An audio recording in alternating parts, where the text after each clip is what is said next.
We're going to manipulate stitch number 03 on the Singer Featherweight C240 sewing machine to turn it into a mending stitch. Now, we all have it happen where we end up with a hole in our fabric and it's been washed and frayed and everything, and somebody comes in and says, hey, can you mend this for me?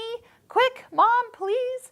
All right, so first thing you need to do is interface behind that. Iron something on, or today we're just going to use another piece of fabric.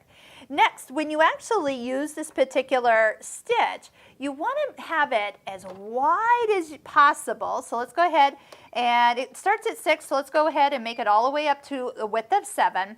And then the next thing is to shorten the stitch length a little bit more, so then that way when it goes back and forth, you don't have to repeat using the reverse button, as you'll see, over this as many times. So shorten it up where you can. And so the stitches are going to go back and forth, and just hold the reverse button until you can kind of repeat that stitch over itself. Now, as you work from kind of this direction, you're going to see me kind of move the fabric a little bit, so I can overlap and kind of work my way over maybe where the rip is. Couple times each direction, touch and hold the reverse button, move your fabric so it can go the other direction.